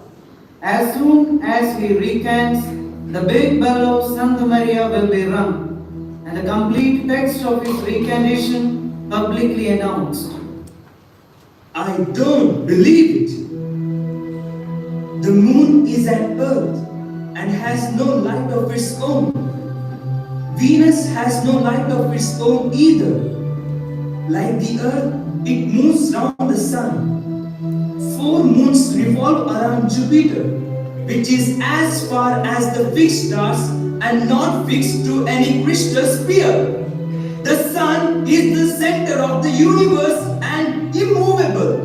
The earth is not the center and is not immovable. And he was the man who proved it. Man can't unsee what he has seen. Well, it's 5 o'clock. Damn for telling the truth. No bell. No bell. It's after the hour. He hasn't. He hasn't. He held firm. It's all right. It's all right. He didn't recant. Oh no. So, force isn't everything. Stupidity isn't invincible. Man is steadfast in the face of death. June the 22nd, 1633, the dawn of the age of reason. I wouldn't have wanted to go on living if he had recanted. I didn't say anything, but I was in agony. Oh, ye of little faith! I was sure. One man has stood up and said no. The great bell of Santa Maria, he is not damned. I, Galileo Galilei, teacher of mathematics and physics at the University of Florence, do hereby publicly renounce my teaching that the sun is the center of the universe and motionless, and the earth is not the center and not motionless. I forswear this teaching with a sincere heart and unfaded faith, and I abjure, condemn, and execrate this and all other errors and heresies contrary to the teaching of the Holy Church.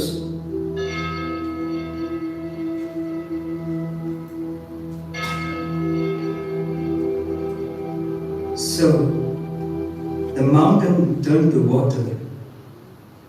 I can't look at him. Tell him to go away. Andrea, steady. Unhappy is the land that has no heroes. Incorrect.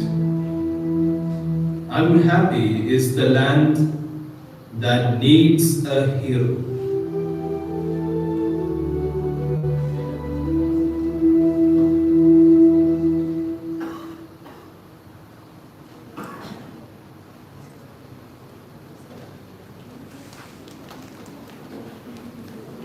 In a country house near Florence, Galileo is a prisoner of Inquisition.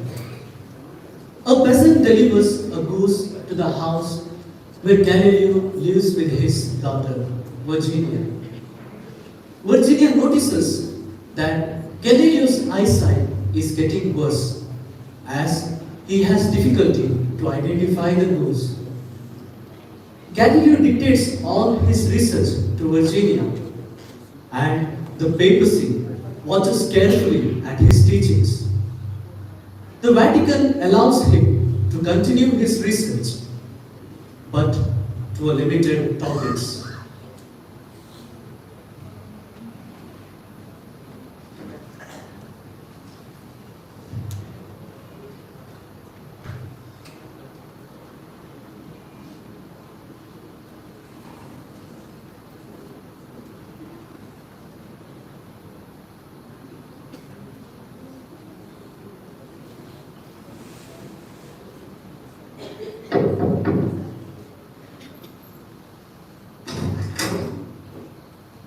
I was told to deliver this. I did not order goose. I was told to say that Mr. Galileo likes it.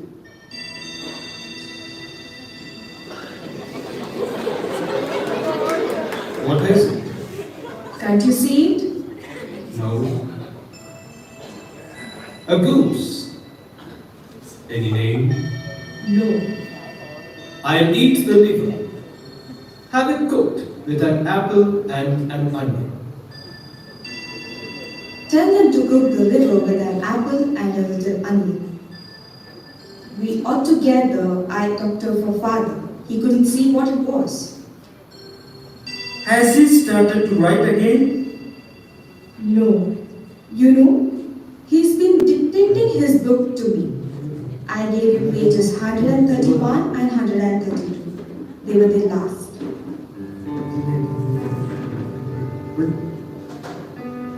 Where were we? Paragraph 4. Read what you have. The position of the church in the matter of the unrest at Genoa.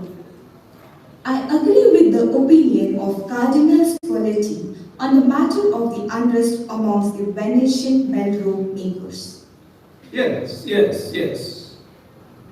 I agree with the opinion of Cardinal Spoleto about the unrest among the rope makers.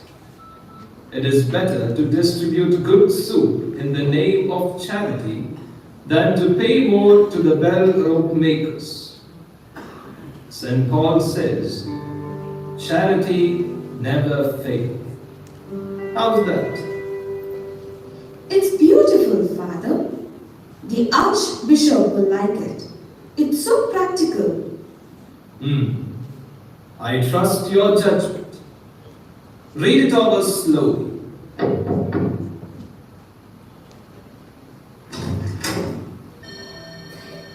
I'm so sorry to call so late in the afternoon.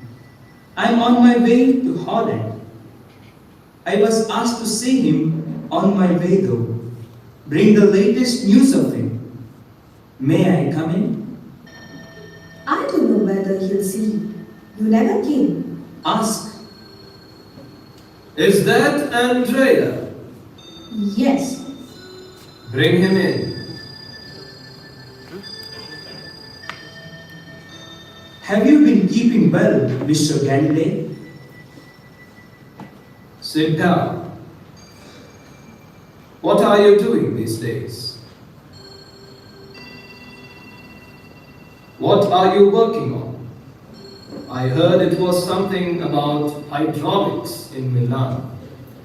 Fabricius in Amsterdam asked me to visit you and inquire about your health. I'm very well.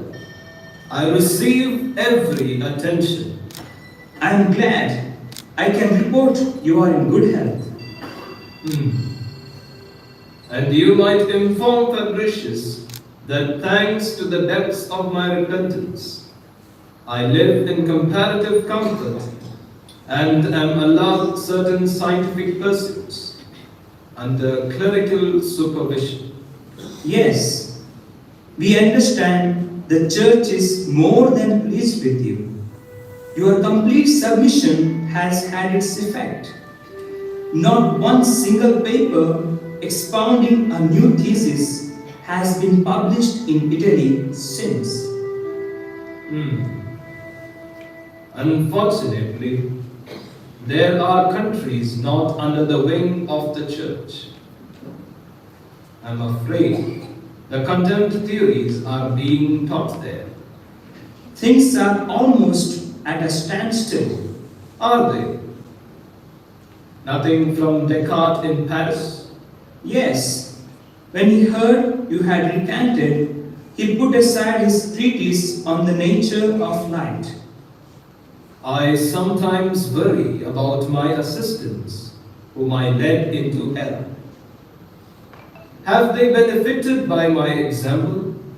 In order to carry on working, I have to go to Holland. Yes, yes.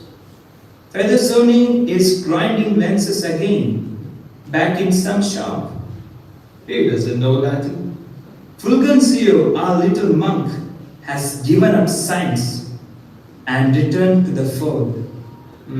The church is looking forward to my father's complete spiritual recovery. Virginia, go and see to the goose. Go.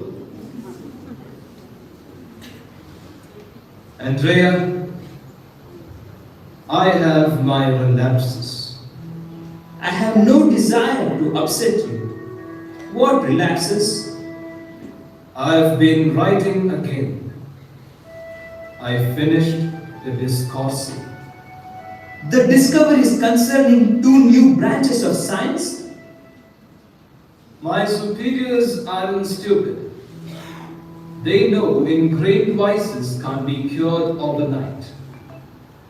I am allowed ink and paper. The discoursing in the hands of the monks? Amsterdam, London, and Prague are starving for this book. They locked the pages away as I dictated them. But I copied out each batch at night beforehand. I suppose it's the height of folly to pass it on. You'll find it in the globe. My foolish vanity has prevented me from destroying it up to now. If you were to consider taking it across the border, you'd have to bear the risk. Oh, the discoursing. I had to do something with my time. This will be the start of a new physics. Put it under your coat. Then why did you recant? I recanted because I was afraid of physical pain.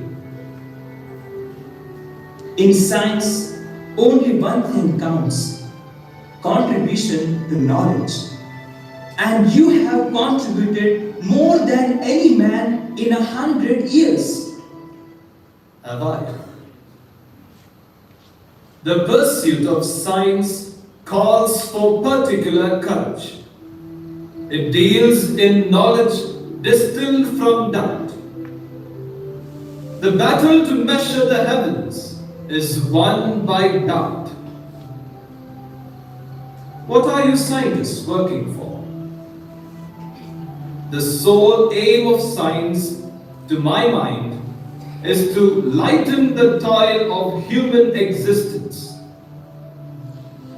As a scientist, I had a unique opportunity. In my day, astronomy emerged into the marketplace. I give infinite thanks to God, who has been pleased to make me the first observer of marvelous things. I think that in the discussion of natural problems, we ought to begin not with the scriptures, but with experiment and demonstrations. The Bible shows the way to go heaven, not the way the heavens go. You have been received into the ranks of the faithful, Father. Yes. How is the night? Clear. Someone has sent me a goose. Let us eat now. Andrea, be careful of the book.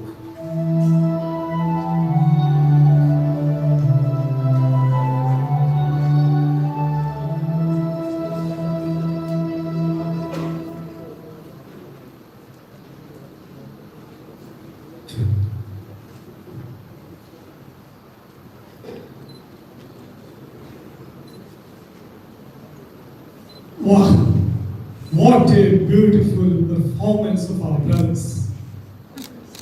Dear brothers and sisters gathered here, let us give them a big applause.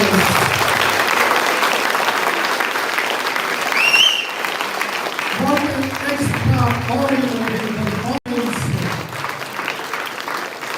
of the artists here. Almost we have 40 artists who have really put their heart and soul to this act. And it is, in French I can say, bravo brothers for your marvelous acting. Congratulations, awesome brother today. Yeah. And the mastermind, the producer, the director of this act is none other than our beloved rector, Father Paul Melvin. I know Father Paul Melvin to come on the stage here. Please all come closer.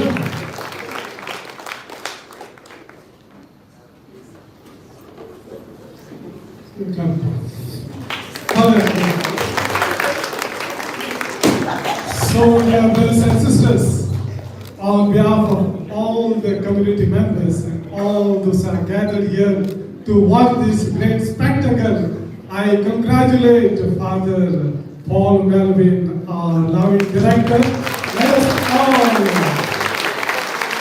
with a standing ovation, give us again the clap. Come on, yes.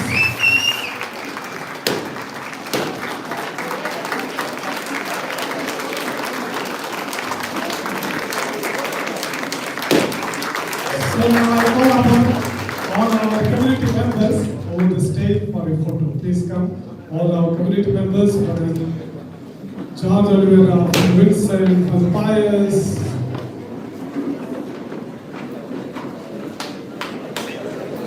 Yes, and Brother Silvan will be standing over there. Father Prashant, somewhere.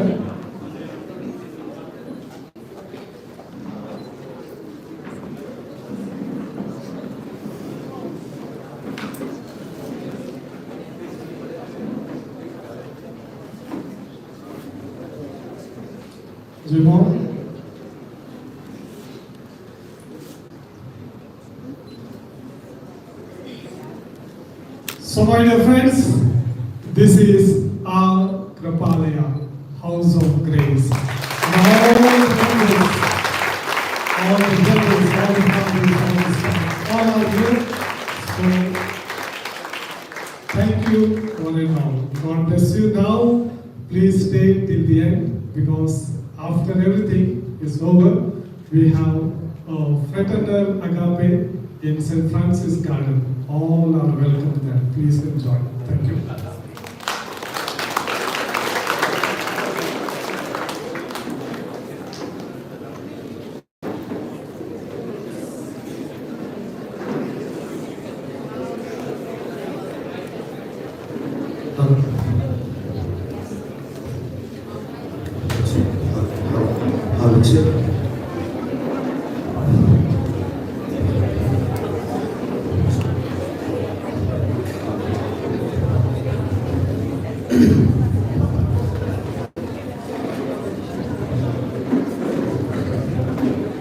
ಭೋಗಾದಿಯ ಖ್ಯಾತ ಕವಿಗಳಾದಂತಹ ವೆಂಕಟರಾವ್ ಮತ್ತು ಸಂಗಟರಾವ್ರವರು ಭೋಗಾದಿಯಲ್ಲಿ ನಡೆಯುವ ದೀಪೋತ್ಸವ ಸಮಾರಂಭದಲ್ಲಿ ಭೇಟಿಯಾದ ಕ್ಷಣ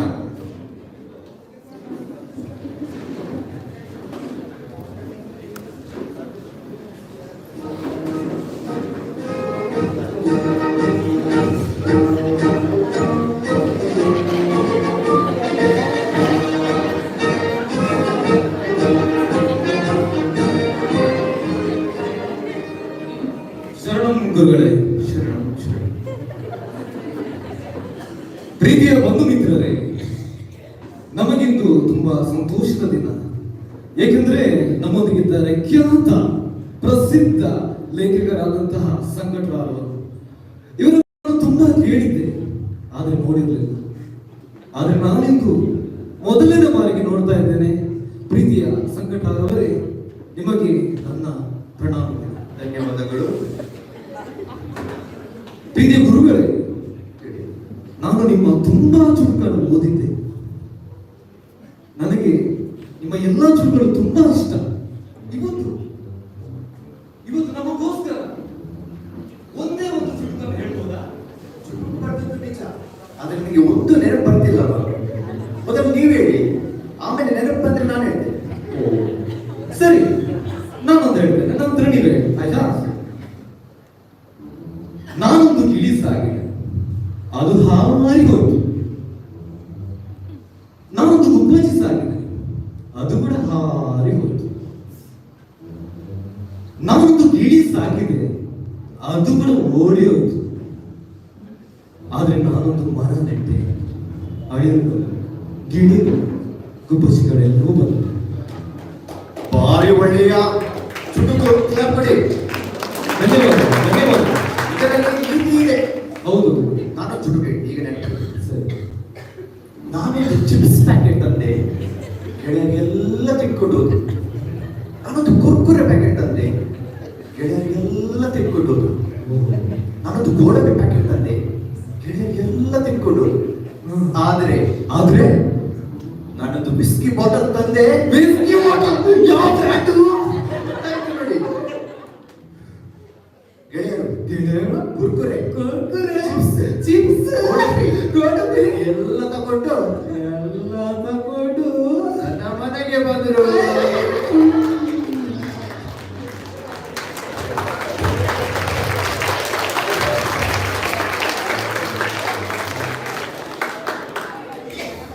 Thankfulness is the beginning of gratitude. Gratitude is the completion of thankfulness. Gratitude is the memory stored in the heart. Here comes Reverend Father Prashant Narona, the Vice Rector and the Dean of Studies, to express our gratitude in words. Good evening, my dear brothers and sisters. How was the show? Yes, it was wonderful. And I am here to express my gratitude to all the actors and all those who have contributed immensely for the success of this Kripotsava 2023. Now it is said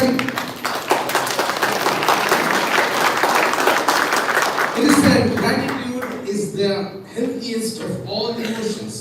The more you express, the more you have something to thank for.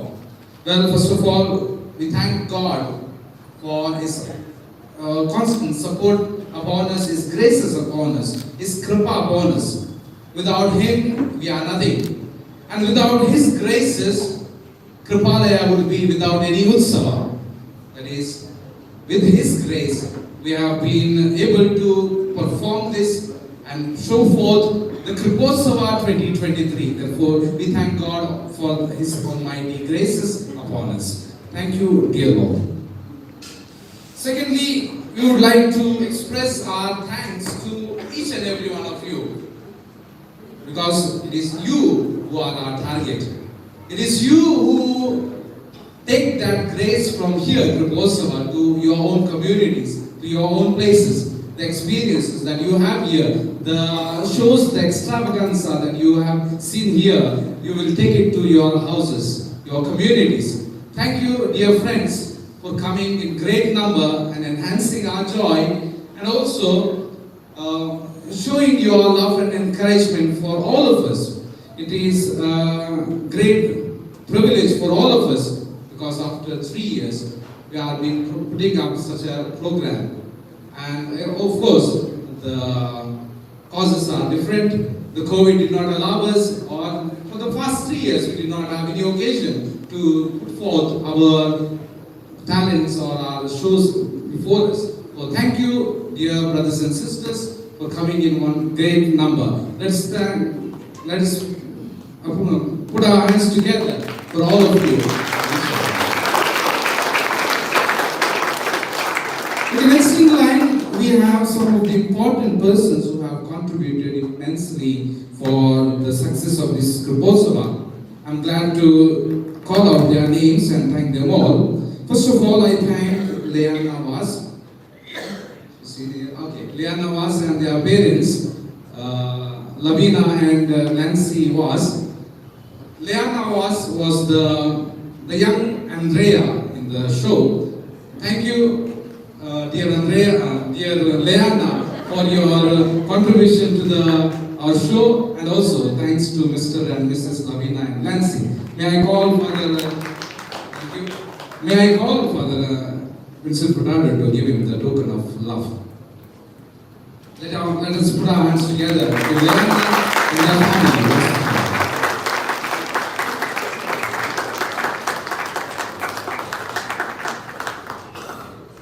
I also thank Lavita and Lenita D'Souza who have rendered their voices for the female roles in the drama. I guess they are here. Ah, yes. Lavita and Lenita D'Souza. Thank you. Please accept our token of love and gratitude.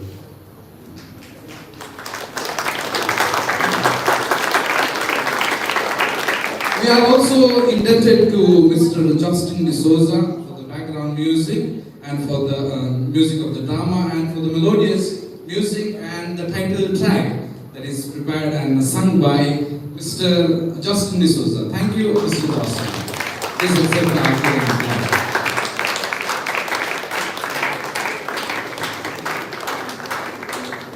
Then, of course, the show would not be complete without the technical help. So we thank Mr. Johnson and his team for providing us with light, sound, and the LED screen, so that the effect was more effective and the show was extravagant. May I invite Mr. Johnson to come on the stage and accept our gratitude.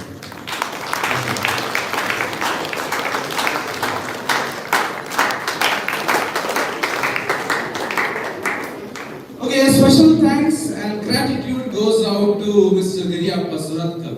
He has come all the way from Mangalore to assist our artist with the theatrical makeup. He is a busy man. Tomorrow also he has another show. He has come over here. Mr. Giriappa Suratkar. Thank you, Mr. Giriappa, for your help, especially to our artist. Then of course, the showstoppers of this day is they were here on the stage, and the director, Reverend Father Paul Melvin D'Souza. We thank all the brothers because they have been put up a lot of sacrifices. They have spent sleepless nights. They have heard a lot of inputs and corrections, and also they have gone extra mile to prepare such a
Jesus.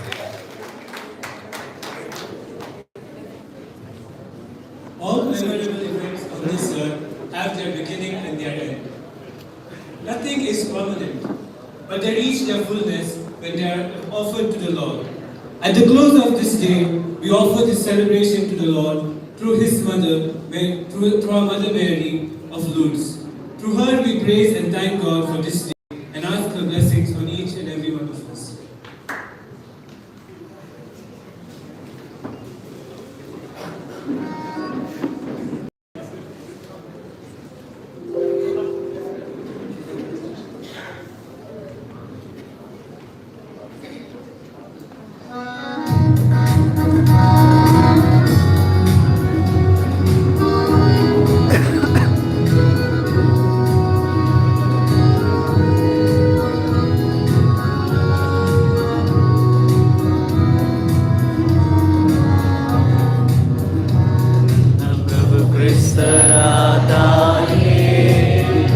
ನನ್ನ ಮರದಾಸೆಯ ಕೇಳು ನಿನ್ನ ನೆರವೆಲ್ಲ